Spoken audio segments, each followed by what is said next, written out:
Graças a Deus, estamos aqui de volta para o nosso curso de especialização em Teologia Paulina. Nós estamos falando agora sobre Paulo e o ministério pastoral, o mentoramento, continuando da semana passada. O que a gente viu que é mentoramento? É essa habilidade que o pastor tem de pastorear pastores. Então, de forma geral, é um ministério voltado para a formação de pastores e, consequentemente, dos discípulos. O apóstolo Paulo, nós vimos, ele foi mentorado por Barnabé. Barnabé que foi um apóstolo do Senhor Jesus, mas não foi contado com os 12. Na hora que era para ser escolhido entre ele e Matias, a sorte caiu para Matias, e depois eles fizeram lá um conselho, e no conselho Matias realmente foi escolhido. Mas ao lado dele estava lá o Barnabé, que não era chamado de Barnabé, chamavam de Barsabás, né? José, o justo, é chamado inclusive, mas os teólogos, historiadores, eles são unânimes em identificar esse José, o justo, como sendo o Barnabé, filho da consolação. E por que filho da consolação? Porque ele era um encorajador, alguém que animava os irmãos com a presença dele. E a presença dele foi muito marcante na conversão do apóstolo Paulo. Quando o apóstolo Paulo se converteu, veio para Jerusalém, não recebeu o apoio do colégio pastoral, mas recebeu o apoio de Barnabé, que apresentou ele para o círculo dos apóstolos. E só que o apóstolo Paulo, mesmo tendo o apoio de Barnabé, ele não ficou em Jerusalém. Ele voltou para Tarsis, que era a cidade natal dele. Depois houve um movimento de crescimento da igreja de Antioquia, na Síria. Essa igreja era composta de gentios, não era uma igreja de judeus, era uma igreja de gentios. E como a graça de Deus se manifestou lá, o que fez o colégio apostólico de Jerusalém? Enviou Barnabé até Antioquia para ver como que estava a igreja por lá. Chegando lá, ele viu que o movimento ele era crescente, importante e que ele precisava de apoio. E ele foi procurar o apóstolo Paulo. Quando chega no capítulo 13 do livro de Atos dos Apóstolos, a igreja de Antioquia já está muito fortalecida pela presença de Saulo, que ainda não era chamado de Paulo, e Barnabé. Saulo é o nome hebraico de Paulo, vem de Saul, Saul da tribo de Benjamim. Então, Saul e Saulo são os mesmos nomes, quer dizer que ele está ligado a um ancestral dele.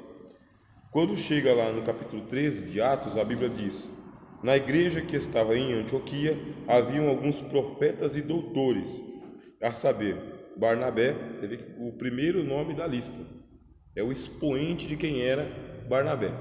A gente viu aqui na aula passada que ele era levita. Alguns supõem que ele tenha escrito o livro do autor aos Hebreus, a carta aos Hebreus. Barnabé, por ser levita, por ter um conhecimento aprofundado sobre a vida no templo ou a vida no tabernáculo.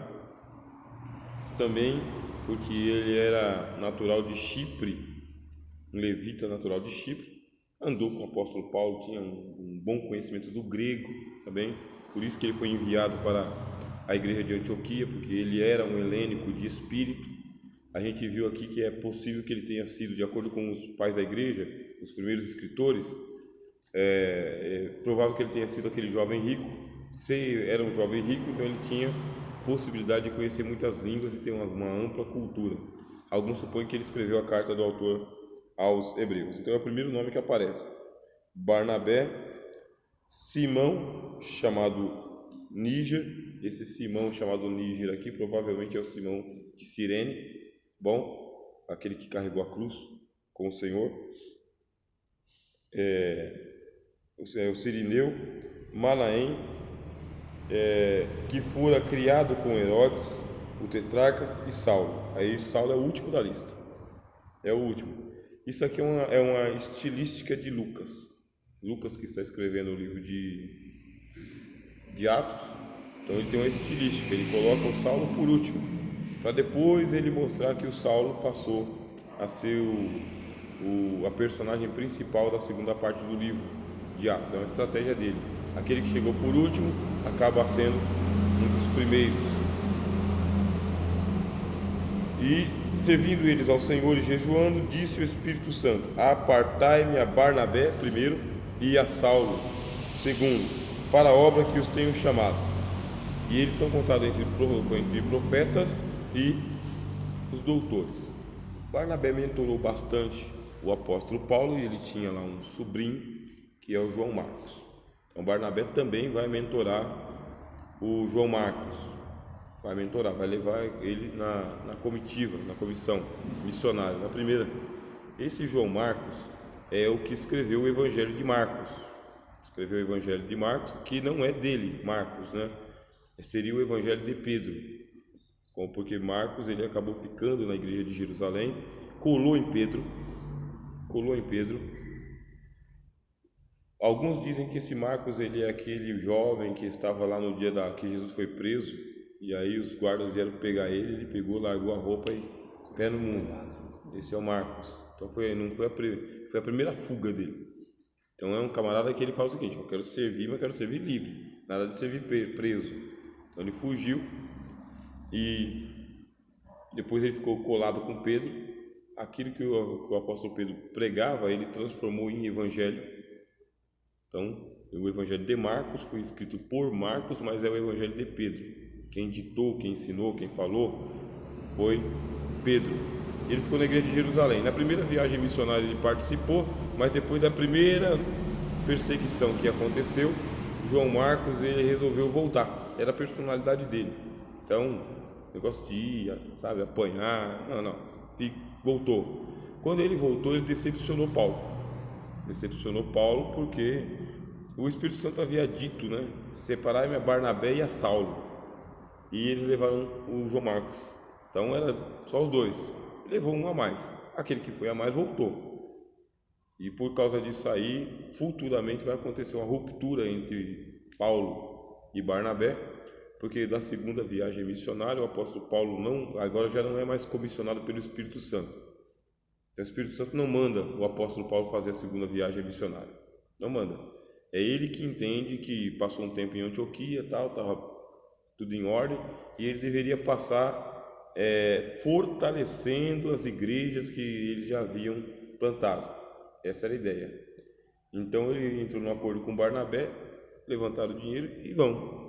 Só que na hora de ir, o que acontece? O Barnabé, que é o filho da consolação, tinha esse sobrinho chamado João Marcos e falou: vamos dar a segunda chance, o moço vai com a gente. E o Saulo disse: não vai, com a gente não vai não. Esse que nos abandonou na primeira viagem missionária, no meio do caminho, não vai andar com a gente não. E houve uma contenda terrível. A Bíblia diz que foi uma contenda grande entre os dois amigos. E o Barnabé ele era um homem que tinha temperamento controlado, mas era um homem de têmpera forte. Precisou enfrentar o colégio apostólico, ele enfrentou. Precisou chegar em Antioquia, chegou. Precisou encontrar o apóstolo Paulo, chegou. Precisou enfrentar o apóstolo Paulo, enfrentou. Então às vezes as pessoas olham para a gente porque a gente é controlado, né, temperado, passivo, né, pacifista.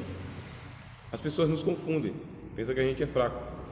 Pelo fato da gente dar o braço a torcer, acreditar nas pessoas, esperar que elas melhorem, aí as pessoas falam: é o fraco, eu vou aproveitar bastante. Só que não conhece o que tem por debaixo da cara de fraco.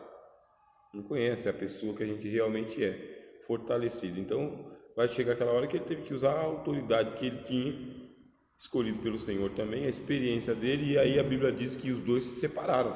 Ele ficou com Barnabé não por ser sobrinho dele, não é um apadrinhamento aqui, é um mentoramento, é um discipulado. Não vamos largar do João Marcos. Já que você não quer ir com João Marcos, então nós não vamos, mesmo porque não foi o Espírito Santo que mandou. Você pode ler a carta do livro de Atos, não foi o Espírito Santo quem mandou. Essa segunda viagem missionária aqui, ela foi truculenta para o apóstolo Paulo. Ele tentava entrar nos lugares e o Espírito Santo não permitia ele entrar. Não deixou ele entrar na Ásia, não deixou ele entrar numa parte da Galácia, não deixou. E mandou ele para a Europa, né? E não foi bem o Espírito Santo quem mandou ele para a Europa, foi uma visão, um sonho, né? Que eles tiveram, aí entendendo eles que o Senhor os chamava, falaram: vamos para a Europa. Quer dizer, esse é assim que a gente está lendo o livro de Atos. É com essa perspectiva. A segunda viagem missionária não é que não é de Deus, não é isso, só que não tem a mesma característica da primeira viagem missionária, que foi separado Barnabé e Saulo, e na segunda, Paulo e Silas. Silas também era um gigante, só que Silas ele sempre se manteve na retaguarda, né? Ele era o companheiro do apóstolo Paulo, companheiro, o homem que come o pão junto com Paulo. Ele vai mentorar o Timóteo depois, que o Timóteo ele vai fazer parte das comitivas do apóstolo Paulo. Esse Timóteo, que é o que nós vamos estudar hoje, esse Timóteo era um jovem, o pai dele era grego e a mãe dele era judia. Sendo grego, o pai dele não o circuncidou, então ele era helênico. Timóteo ele era um grego, né? Até o nome dele, Timóteo, né? Então, um nome grego. O apóstolo Paulo mudou o nome de Saulo, hebraico, para o nome latino dele, Paulus, né? Paulus é latino, a gente não confunde com grego. Ele mudou também para dizer o seguinte: a minha missão agora é voltada para os gentios, por isso que ele adotou o nome gentílico, ou o nome latino, Paulus. E ele vai ter um discípulo lá, que é o Timóteo, e vai ter um problema seríssimo, por causa que tinham os judeus, aonde o apóstolo Paulo chegava com Timóteo, os judeus não deixavam o apóstolo Paulo pregar. Por quê? Porque Timóteo ele era incircunciso, e Paulo teve que circuncidar o Timóteo por causa disso, para não ter nenhum impedimento. Então, quando você lê o livro de Atos, fala, pegou e circuncidou Timóteo, né? Por quê?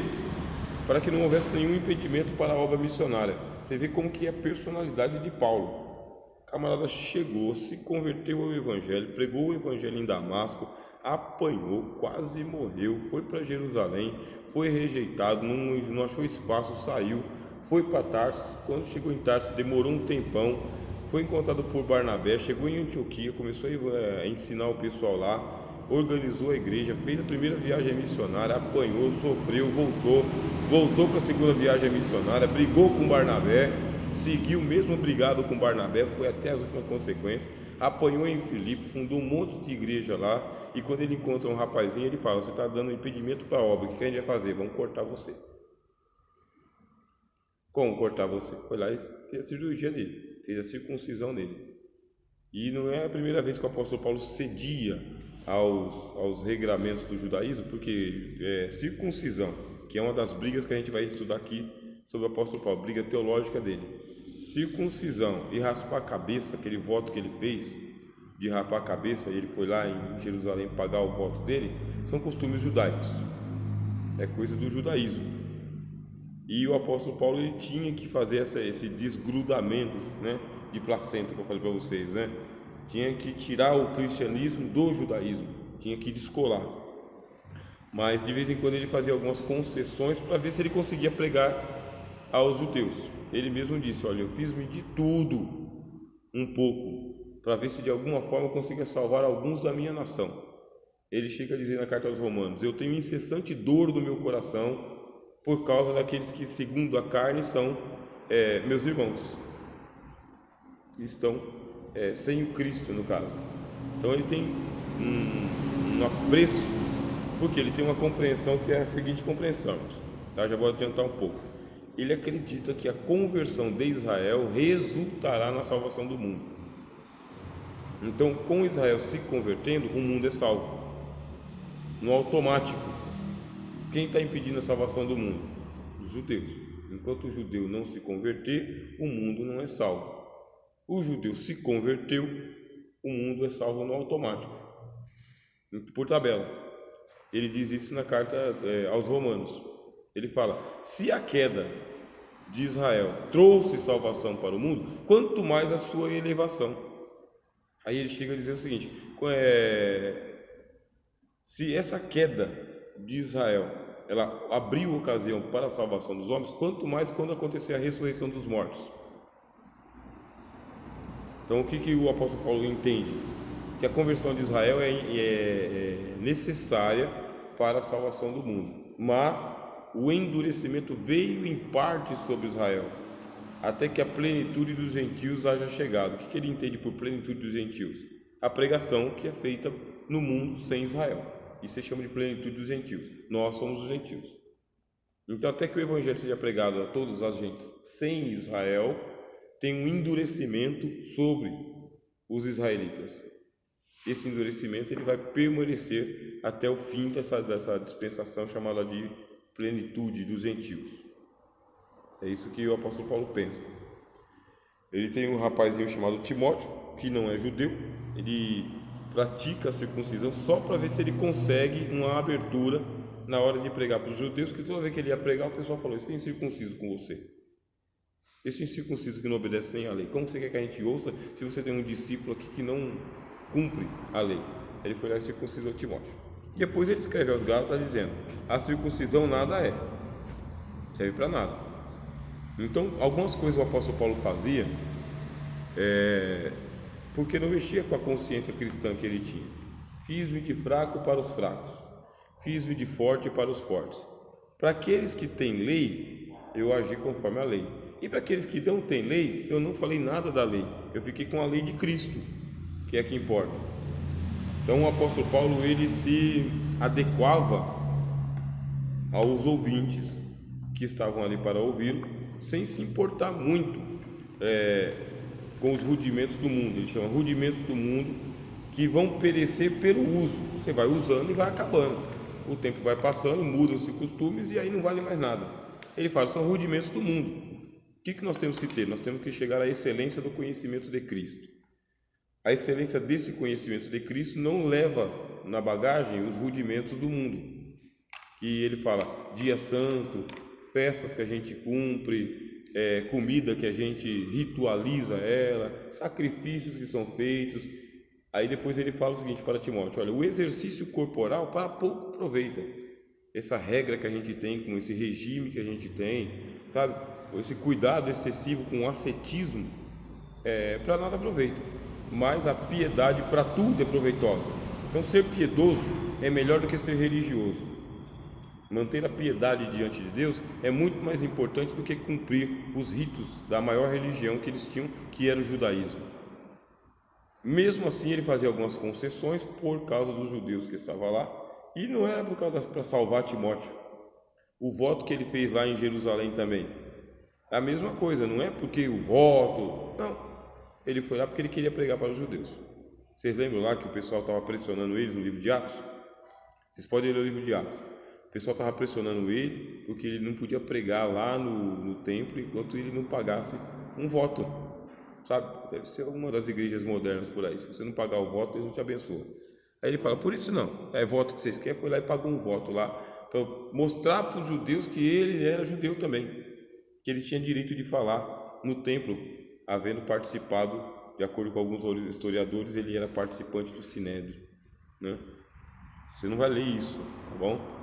Que ele era do Sinédrio, mas os historiadores vão dizer que ele era do Sinédrio. Eu desconfio que ele era uma espécie de assistente do Sinédrio por causa do martírio de Estevão. Então ele teve participação de ser o cara que segura as vestes daqueles que vão apedrejar. Isso é um protocolo. Então, ele participa do Sinédrio por essa razão. Ele é uma pessoa que ele tinha peso, mesmo porque ele foi criado aos pés de Gamaliel, de acordo com o que ele falou. Então, ele conhecia como funcionava o sistema jurídico dos judeus. Você vê que camarada aqui, que formação que ele recebeu, né? Conhecia o sistema jurídico do Sinédrio, como que funcionava a casa. Então, quando precisava citar a lei, ele citava a lei, né? Ele dizia: você não pode fazer isso, eu sou cidadão romano, você não pode fazer isso. Depois ele dizia a mesma coisa para ele: vocês não podem fazer assim se eu não for julgado. Então, ele conhecia os direitos que ele tinha, direitos tanto dentro do Sinédrio quanto os direitos de Roma. Ele conhecia também, quanto a cultura hebraica, quanto a cultura helênica. Então, era um camarada que a gente poderia chamar de cidadão universal. Tinha uma dilatação de espírito muito grande. Agora você pensa, você é Timóteo, você se converte ao Evangelho e vai seguir o apóstolo Paulo. Paulo conhecia a família de Timóteo, a sua avó, Lorde, Eunice, a turma toda, né? Você tem que imitar a fé dessas mulheres aí. São judias. São mulheres judias. E agora Timóteo vai entrar na comitiva do apóstolo Paulo e vai receber mentoramento a vida inteira. Então aqui a gente lê na página 42. Paulo mentoreou muitas pessoas. No entanto, foi com Timóteo que esse trabalho, sem dúvida, destacou-se mais claramente. A imagem de mentor, vem aqui, Adriano. A imagem de mentor transparece em 1ª e 2º Timóteo, em especial no início de 2º Timóteo. Experimente enumerar nos versículos citados a seguir cada palavra, frase ou conceito que você considere expressão típica de um mentor. Então vamos ver o que o apóstolo Paulo fala um pouquinho. Paulo, apóstolo de Cristo Jesus, pela vontade de Deus, segundo a promessa da vida que está em Cristo Jesus, a Timóteo, meu amado filho. Então ele sabe que Timóteo é filho. Eu vou mentorear meu filho. Então aqueles que nós geramos no Evangelho são os nossos filhos, são postos sob nossa tutela. Graça, misericórdia e paz da parte de Deus, Pai, e de Cristo Jesus, nosso Senhor. Sabe que entre os batistas existe um costume, não sei se é assim, se é entre todos os batistas, né? Mas eles saúdam todos com a graça e a paz do Senhor Jesus, todos. E quando chega para saudar um pastor, porque na igreja batista eles têm lá os diáconos e pastores. Isso aí é o ministro que tem na igreja batista, pastores e diáconos. Então na hora que vai saudar um pastor, eles saúdam com essa saudação aqui, ó: graça, misericórdia e paz. Aí o pastor Batista me explicou, né, que ao pastor a gente saúda também com a misericórdia, é um costume, não é a regra, não é um mandamento, né? Graça, paz e misericórdia, meu irmão, eles têm esse costume. Não sei se entre todos os batistas, na igreja batista que eu passei é assim. Aí ele explicou porque o apóstolo Paulo saudava o pastor Timóteo com misericórdia também. Então graça, paz e misericórdia. Aqui na página 43, depois de citar o texto de Timóteo, o autor diz para a gente assim: vejo que o mentor, como pai espiritual, o líder pastoral ou o discipulador, será bem-aventurado se reunir as qualidades de Paulo descritas nessa passagem. Vejamos brevemente algumas delas. Relacionamento paternal e familiar. Paulo trata Timóteo repetidas vezes como filho. Hoje parece que carecemos tanto de pais espirituais como de filhos. A desestruturação e o desajuste familiar na atual geração é terrível. Precisamos muito de pessoas que saibam gerar filhos espirituais. Então, a gente tem aí a polêmica dos padres, né? Por que chamar de padre? Por que a gente chama o reverendo lá da Igreja Católica de padre? Por que nós chamamos lá os primeiros teólogos de padres apostólicos? Por que chamamos o pai dos pais de papa? Né? Sendo que a Bíblia diz: a ninguém chameis pai, porque um só é o vosso pai que está nos céus. Então por que a gente faz isso aqui? Então gerou-se na primeira e na segunda geração da igreja, gerou-se esse carinho entre os filhos espirituais e os seus pastores, um carinho. Entre os latinos, muito mais tranquilo, chamar de padre, porque está paternalizando. Então, paternalizando. Na igreja oriental é chamado de patriarca. Você tem um patriarca, que é o pastor da igreja, ele é um patriarca, ele é aquele que vai cuidar dos filhos espirituais de Jesus, os filhos espirituais de Deus. Sempre, nós somos todos irmãos, mas tem um irmão que faz a função espiritual do pai, do pater. Não é do Deus Pai, não é do Deus Filho, mas do Pai espiritual aqui que vai mentorar.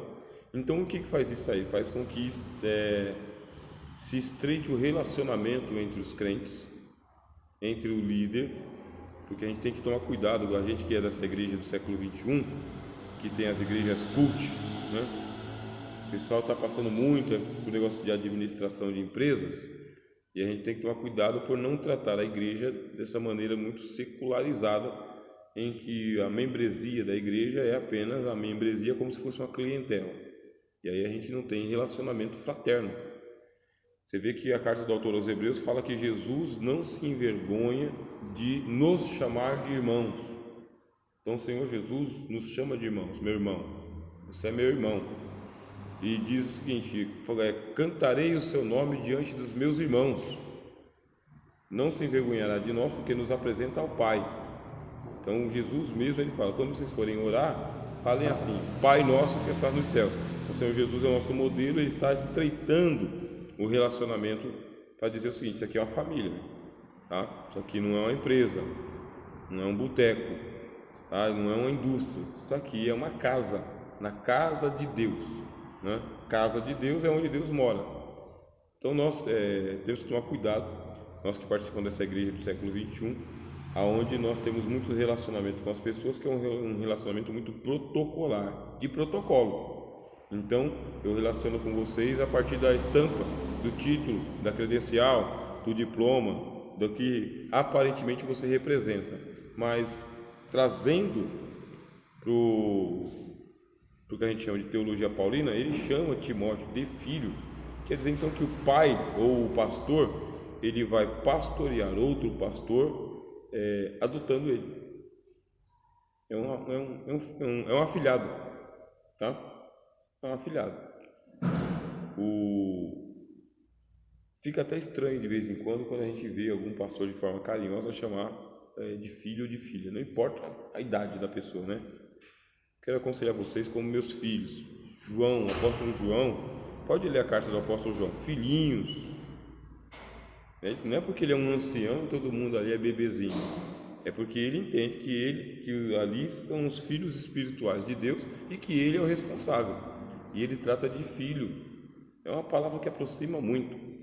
A palavra filho, ela tem tudo a ver com aquilo que eu fiz, tá? Tem muito a ver com aquilo que eu fiz, filho, e tem a ver também com o sentimento de filia, que é o amor. Então eu tenho um amor, e esse amor é que aproxima o pai e o filho. Sabendo então que o que nós temos são filhos espirituais, aconteça o que for. Você pode corrigir, você pode redarguir, você pode exortar, mas você nunca vai matar, nunca vai expulsar, nunca vai, porque você está tratando como filho. Então o pastor que vai pastorear os outros pastores, aí vai ter um problema, porque que pastor que quer ser chamado de filho pelo outro pastor? Alguns são presunçosos. Então, gente que é presunçoso vai falar: não, ele não é meu pai não, espiritual coisa nenhuma, fica me chamando de filho, não sou filho dele, eu vim da outra igreja, então não tem nada a ver com isso daqui. Só que biblicamente o apóstolo Paulo dá essa abertura para que a gente trate os irmãos que nós estamos trabalhando de filhos, não meu filho, filho de Deus. Filho de Deus, sendo filho de Deus, o Papa ou o padre, no caso, né, ou o patriarca, ele tem esse direito de tratar como filho, chamar como filho, inclusive. Aí, lógico, tem a responsabilidade de pai, né? Se está chamando de filho, é a figura do pai. Essa figura do pai é muito importante na cultura judaica, porque o pai é o patriarca, tá? Tanto é que abaixo do pai, ou acima do pai, só Deus. Por isso que eles usam lá o símbolo do kippá deles, né? Para lembrar, tem alguém acima da sua cabeça. Então, eles usam o kippá, as mulheres usam o chale, para lembrar o seguinte: o Deus está acima do pai de família e a esposa está abaixo do pai de família. E o pai de família está como mediador de Deus para a família. Vocês veem que é importante, né? Que negócio rico, né? Então vamos falar um pouquinho sobre isso? Fazer alguns comentários?